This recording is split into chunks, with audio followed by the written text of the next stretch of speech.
For this tutorial, you can use any 2D animation software because we're making frame-by-frame animation.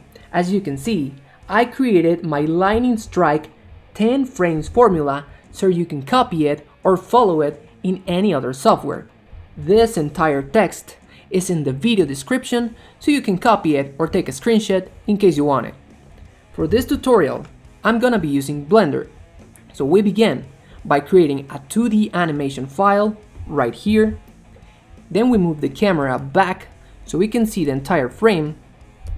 I will make this area bigger, and since this is only 10 frames animation, I'm gonna be lowering the frame count to 20 just to give it some space. And finally, I'm gonna be focusing on that area so we can work on it easily. Perfect. Now let's begin by setting up the correct brush. In Blender, I remove the pressure sensitivity from the strength only, but the pressure sensitivity in size remains active. The strength is moved all the way up to 1 or 100%, and I change the size to 0.08 and hit enter. This is Blender 5.0.1. If you are using any other software that is not Blender, just make sure that your brush looks a little bit like this. Cool. Let's undo and back to the formula. As you can see, it begins by adding a dark background. So let's do that. In Blender, I select the Fills layer and then the box or rectangle tool, and finally I change the material to a solid fill. I create a rectangle that covers the entire frame, hit enter, and I change the color right here in the material tab, clicking the color, make it darker, and add a little blue tone to it. That's perfect. Now back to the formula. Frame 1 says a stroke shows at the top, so let's do that. Let's go back to the lines layer first, back to the brush tool, and back to the solid stroke material. Once again, stroke shows at the top, which looks something like this. Now you don't have to perfectly copy the same path that I'm following here in this stroke, and just to make something similar. And to prove it, we can simply undo this and make something else. That is good enough. Back to the formula. Frame 2 says a stroke extends down and touches ground. So let's do that. Before moving to frame number 2, please make sure that your automatic keyframe is active right here. Now let's move to frame number 2 and let's begin drawing. Once again, stroke extends down and touches ground. A stroke extends down and touches ground. Touches ground right here, and once again, it doesn't have to be perfect, a copy of what I'm doing, and to prove it, we can undo and make something else. Alright, back to the formula. Frame number 3 says stroke disappears. Now, if we move to frame number 3, we really don't have to delete the stroke, because as soon as we draw something, it deletes everything else. Undo, alright. So really we have to only focus on what it wants us to draw. A partial halo appears around the touch point. So the touch point is right here. Let's undo. A halo will be like this. It's spiky because it's lightning strike. Partial halo could be something like this. And that's good enough. It also says that a flash appears. Now, this has to be on top of the strokes, so we have to create a new layer. In Blender, we click this plus button, change the layer name to flash, add it, and before we draw anything, please make sure that you lock the other layers so we don't draw or delete anything by accident. Let's now change to the rectangle or box tool And let's create a new material for this flash. So let's go here to Material tab, plus icon, new button, remove the stroke from here, mark the fill right here, and change the color to white. Now you can create a rectangle that covers the entire frame, hit enter, and change the color on the alpha down to 0.6 and hit enter. You might not see the strokes right now, but at the end, when we add the glow effect, the strokes will come through shining. Alright, now back to the formula. This flash only appears in frame 3, so it has to disappear on frame 4. So let's do that. Let's move to frame number 4, and here, once again, just make sure that all layers are locked except your flash layer. Grab the eraser tool and begin by erasing the lines that make the actual rectangle, like this. Alright, as you drag the eraser here, you will remove your rectangle, and as you can see, keyframes were automatically created, which means if we go back to frame 3, flash is there, but it's not in frame 2 because we began the drawing in frame 3, and this appears on frame 4. That's perfect. Alright, back to the formula. Now we can begin with frame 4 content. It says that the same stroke from frame 2 expands, so let's do that. The stroke that you see right here is from frame number 2. You can see it right here. It's green because it's showing in the onion skin, which you can deactivate right here or activate back. Alright, let's go and grab the brush tool, back to the solid stroke, and back to the layers, remove the lock icon, and select the correct lines layer. When you draw here, you will notice that everything disappears, and that's not what we want right now. Let's undo, and this is because we want to see what's going on the frame 2, so we can expand it. It is deleting everything because the onion skin, it's not long enough to cover 2 frames. To fix that, please go to the Data tab right here, down here to onion skinning, and here the keyframes before, increase it to 2. That's perfect. If you draw again, you will notice that this time the central stroke stays, so you can draw based on it. Let's undo and let's follow the instruction because it says expands. Alright, how to do that?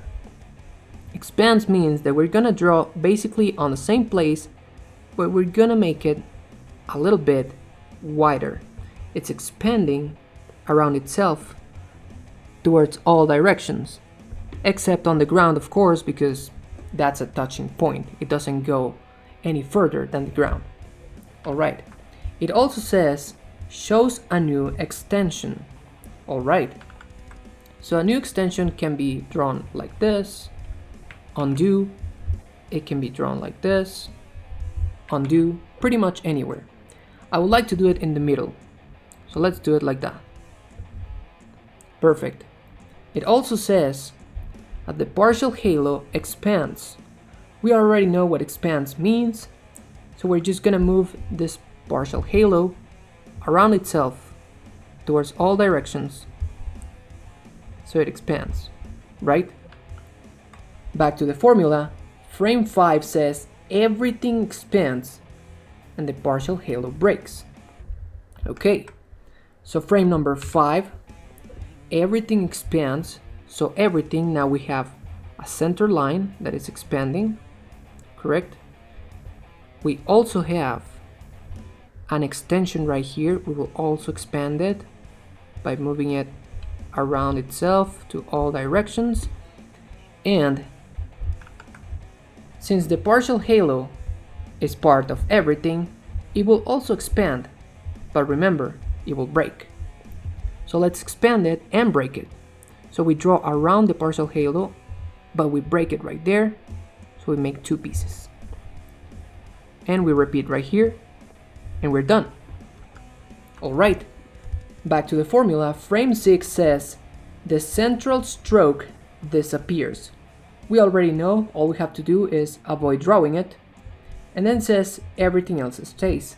So we're gonna draw everything else, and we're gonna expand it, and we're gonna break it. Alright, so let's do that. Frame number 6, no more central stroke. Everything that stays is the extension, which will expand and break. There it is. I made it into 2 pieces, and I'm gonna expand and try to keep breaking the halo. There it is. The exact amount of pieces that you're breaking down this into doesn't really matter. It's pretty much your personal choice. Alright, so back to the formula. Frame 7 says central stroke reappears narrower. Everything else expands and shrinks. So central stroke reappears narrower. What does that mean? It doesn't mean that we're gonna change the pressure of the brush to make it thinner. We're not gonna do that. Let's undo. We're just gonna draw with the same pressure, but this time it's not gonna expand outwards. It's gonna become narrower, so it's gonna be more like in the center. Just like that. And okay, let's undo. First, let's move to frame number 7 and create that new narrower line. There we go. Okay, it also says everything else expands and shrinks. Okay, so let's begin. Shrinking and expanding. As you can see, this line is thinner than the old line because it says shrinks. Alright, so I'm applying less pressure on my pen right here, so it's thinner. And I do the same with everything else. Alright, almost done. And there it is. And now we have something here. The central stroke in frame 8 becomes narrower and thinner. So this time we do change the pressure on the line itself. Right, so central stroke, frame 8, it becomes narrower. So again, we draw it a little bit more to the center and we use less pressure on the pen. There it is. Everything else expands and shrinks. So once again, expands and shrinks. Move it outwardly and I apply less pressure on the pen, so everything becomes thinner. That's great. Finally, it says frame 9, the central stroke disappears, so we just don't have to draw it again. So everything else expands and shrinks. So frame number 9, everything else expands and shrinks.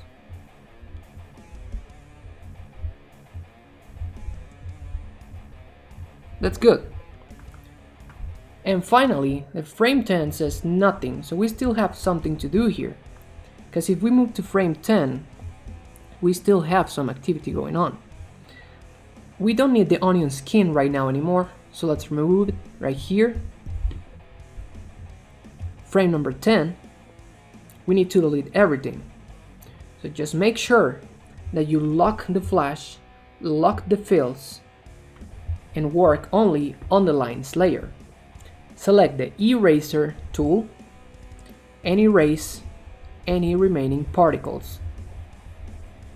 You can see that this automatically created a keyframe on frame number 10, and now the animation makes sense.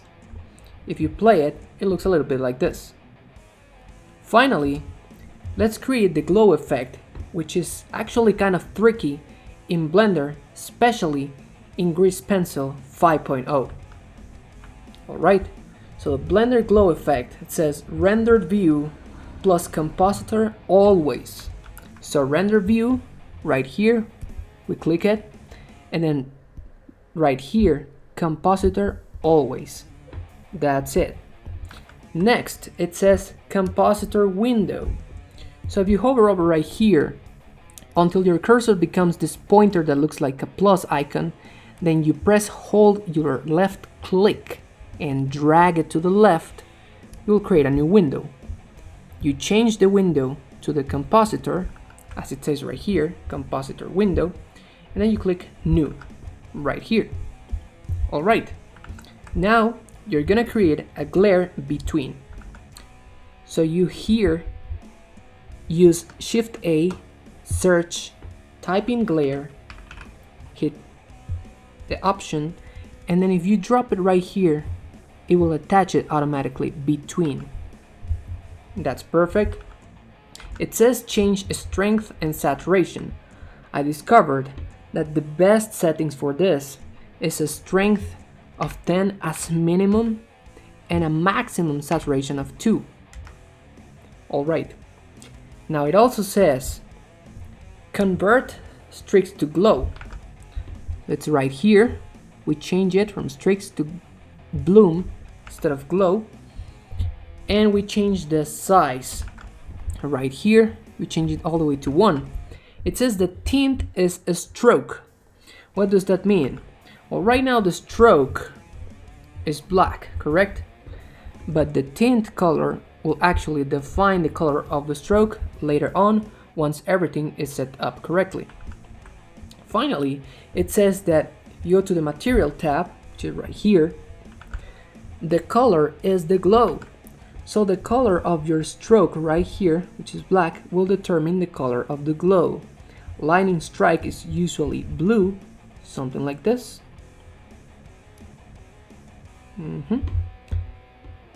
And finally, mark the holdout. If you do that right here, mark the holdout, you will see the glow coming through. You're gonna change the saturation now so you can play with the color itself. So go to the color and change the saturation. This becomes white, this becomes fully saturated. For me, 0.6 is the sweet spot. I leave it to you. Alright, finally, it says as optional, you can go to the render tab right here, down to color management right here, and finally on look, which is right here, it says that medium contrast is none, which means that if you select none or medium contrast, the colors over here will not change, and you can see that right now.